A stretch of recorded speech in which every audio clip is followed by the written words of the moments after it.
आतंकवाद से निपटने के सरकार के प्रयास, कानूनी प्रयास 1950 निवारक निरोध अधिनियम 1973 आंतरिक सुरक्षा निवारण अधिनियम मिसा 1980 राष्ट्रीय सुरक्षा अधिनियम 1994 TADA TADA terrorist and disruptive active act 2002 prevention of terrorist activity act POTA POTA 1967 गैर कानूनी गतिविधि की रोकथाम अधिनियम वर्तमान में आतंकवादी घटनाओं से निपटने के लिए यह कानून लागू है।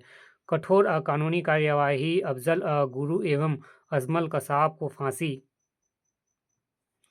संस्थाओं का गठन राष्ट्रीय सुरक्षा गार्ड NSG 1984 में आतंकवाद से निपटने के लिए राष्ट्रीय सुरक्षा गार्ड का गठन किया गया। 26 नवंबर 2008 के मुंबई के आतंकवादी हमले को इसी संस्था ने असफल किया था। इसके लिए ऑपरेशन ब्लड टॉर्नेडो व ऑपरेशन साइक्लोन चलाया गया था। राष्ट्रीय जांच एजेंसी NIA देश में घटित आतंकवादी घटनाओं की जांच के लिए राष्ट्रीय जांच एजेंसी का गठन किया गया। नेशनल काउंटर टेररिज्म NCTC प्रस्तावित ग्रे हॉलैंड्स आंध्र प्रदेश में नक्सलवादियों से निपटने के लिए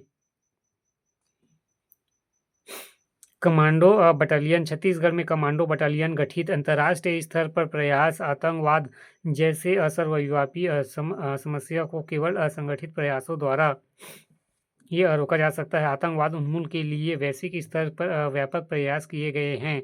संयुक्त राष्ट्र चार्टर के अनुच्छेद 2.4 एवं अनुच्छेद 2.7 देशों की क्षेत्रीय अखंडता एवं आंतरिक मामलों में दखल को प्रतिबंधित करते हैं। संयुक्त राष्ट्र प्रस्ताव संख्या 1373 में आतंकवाद को प्रश्रय देने वाले राष्ट्रों के विरुद्ध कार्यवाही का प्रावधान है। अंतर्राष्ट्रीय एकजुटता का आह्वान अंतर्राष्ट्रीय स्तर पर सभी मंचों पर आतंकवाद के खिलाफ संगठित प्रयासों पर जोर। पाकिस्तान को बेनकाब करना, आतंकवादियों को जिंदा पकड़कर उनके इरादे जानने एवं पाकिस्तान को बेनकाब करने कामयाबी जैसे हाल में पकड़े गए पाकिस्तानी कौन था कामयाबी जैसे हाल में पकड़े गए पाकिस्तानी आतंकवादी नावेद एवं साजद।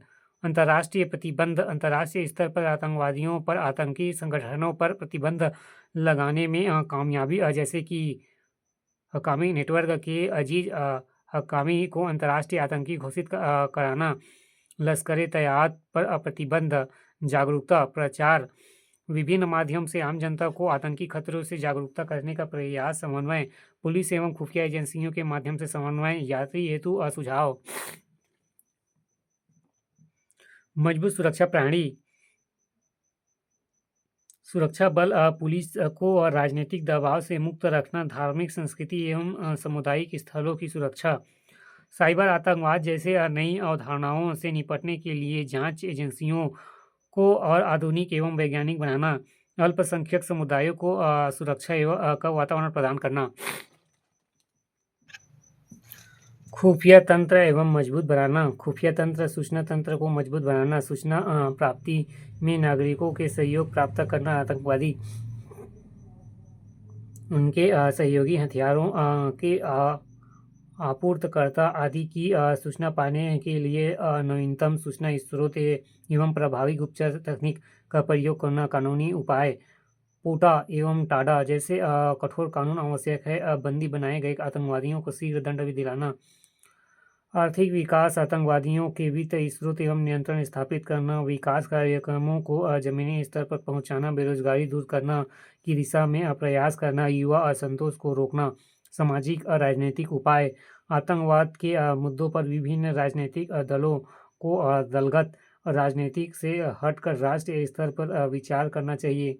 आतंकवादियों की असली चरित्र एवं उद्देश्य को उजागर करना चाहिए ताकि धर्म, संप्रदाय, क्षेत्र, भाषा आदि के आधार पर जन समर्थन प्राप्त में सफल न हो सके। सामाजिक समरसता की भावना में वृद्धि करना, राष्ट्रीय स्तर पर नैतिक शिक्षा और आदर्शों का प्रचार करना, सम्मेलन, गोष्ठी आदि द्वारा आतंकवाद के विरुद्ध वातावरण बनाना एवं इसके खतरे के प्रति लोगों को जागरूकता करना।